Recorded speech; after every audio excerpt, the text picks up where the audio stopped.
How critical is it for India to attract more foreign direct investment at a time when the current account deficit is at current levels? In fact, both go hand in hand. It's because the current account deficit is high, we have to redouble our efforts to attract foreign investment. For example, last year we had nearly $46 billion of FDI. I said yesterday that India can easily absorb $50 billion a year as FDI alone. Over and above that, we have foreign institutional investment. And to the extent our companies can borrow abroad, we encourage them to borrow what we call the external commercial borrowing route. So I think the fact that we have a large current account deficit impels us to create a regime that is friendly and attractive to foreign investment. I notice in some ways parallels with Japan.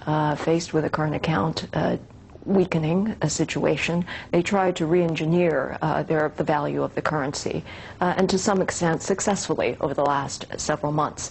Is this an option, a similar option for India at this time? Well, I think depreciating the currency is not the first option. The Japanese situation, as I understand, is very different. You have a trade surplus. You've had a trade surplus for many, many years. It's only last year, I think, you had a very small trade deficit. And you have a very mighty manufacturing engine. And you can always convert that into a trade surplus. We have a trade deficit. Add to that, we have some imports which I would like to avoid, for example, gold imports. But our people have a particular attachment to gold, and we have large gold imports. And we have imports of defense equipment. So the current account deficit is very large. The answer to the current account deficit is to increase exports. That's the way to pay for imports. Exports are the way to pay for imports. But nevertheless, there will be a current account deficit for quite some time. I think by depreciating the rupee, well, I know people have suggested that if you depreciate the rupee, you will slow down imports. But that may not work. That may not work in a country that is dependent on oil imports. We import some coal, we import capital goods, we import cooking oil, edible oil, we import pulses. These are very essential imports. And I think the fact that the rupee depreciates may not slow down these imports. In fact, it may lead to the exact opposite result. Namely, our import bill will go up in rupee terms. So I'm not sure whether depreciating the currency is the answer to the current account deficit. And what would be the answer to tempering the demand for gold? Well, I've tried. I still try. I appeal to our people to give up this craving for gold. But you know, gold is also a safe investment for the poor. It is a hedge against inflation. And Indian customs, Indian traditions have a special place for gold. But we are trying. Tariffs? Higher tariffs? About tariff? Oh, we've raised the tariff. In fact, I raised it in January. But if you raise the tariff to a prohibitive level, it will increase smuggling. We have a long coastline. So you feel that tariffs, gold tariffs at this current time are at an optimal level? Yes. In fact, from 4%, I raised it to 6%. And evidence points out that if you raise tariffs too much, it will increase smuggling. I always think, of course, in your position, for any government, it's the right fiscal and monetary policy mix. The Reserve Bank of India, of course, has taken its own measures recently to try and spur economic growth. And, of course, your government has been taking measures from your point of as well. Is there more that the central bank can do to encourage stronger growth in the country in tandem with on the fiscal side? See, core inflation has indeed come down. That is, inflation minus food and energy has indeed come down.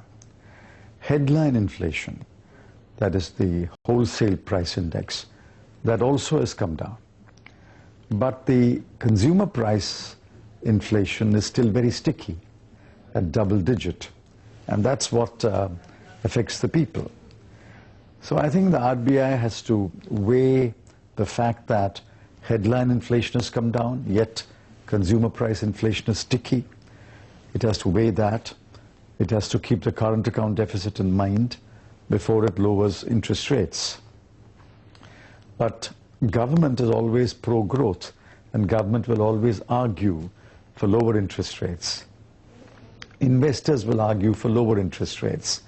But I think the RBI's Monetary Policy Advisory Committee and the governor will have to take the call ultimately, and I hope they take the right call. Do you think rates have room to decrease further now? Well, I think so. I think so. We see the beginnings of green shoots. There are more inquiries for loans. There are more project proposals. Stalled projects, people are beginning to revive them. I think at this time, perhaps there is still room for cutting interest rates. But let me add, that's a call the governor has to take. What do you think is the growth potential of India as you see it, from 4.5% to, is it 8%, 9%? And is there a time frame that you can give me? I know it's a very short-sighted question, but when we can re-achieve levels of 8 and 9% in India? It's universally acknowledged that India's growth potential is 8%. And I'll tell you why. In 2007-8, our savings were 36% of GDP. In the worst year, 2011-12, savings declined to 30% of GDP. But 30% is not a number that can be dismissed easily. 30% is a very high rate of savings. Whether it's 30% or 36% or some number in between, given an ICAR of about 4 or even 4.1 or 4.2, we can easily grow at certainly more than 7% and close to 8%, which is why I say our potential rate of growth is 8%.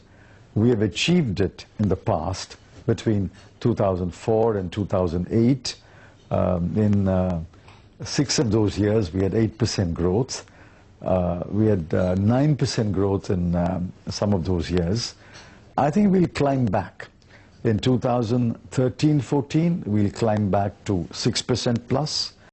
And in 2014-15, I think we should get back to our between 7 and 8% growth.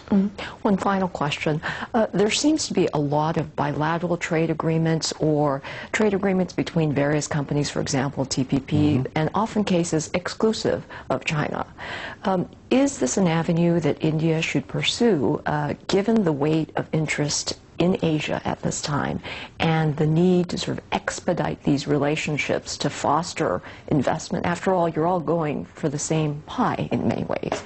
Well, I think the nature of the game today is to enter into as many bilateral or plurilateral or multilateral agreements. I don't think the one is hostile to the other.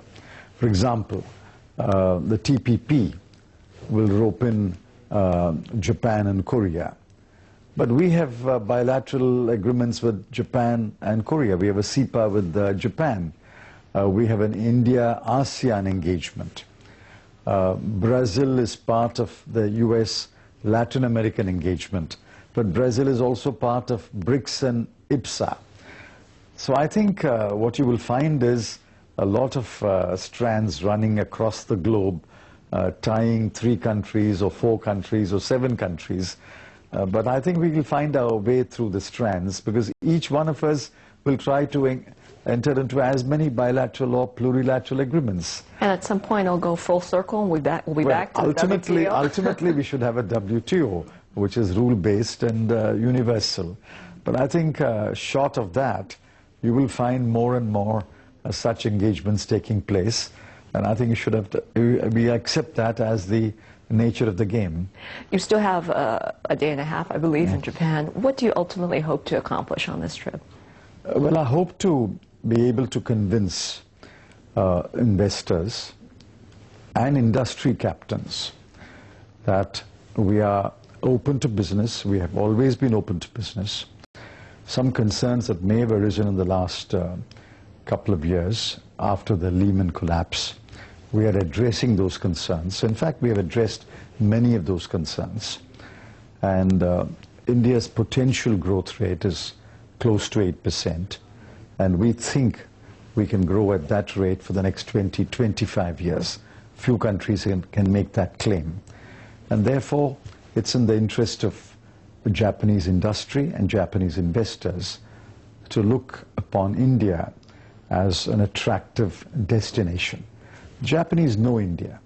Many Japanese companies have been in India for nearly 100 years. So I don't have to do much hard selling. I simply have to do a bit of hand-holding and a bit of explaining to Japanese companies. Great. Thank you so much for your time today. Thank you.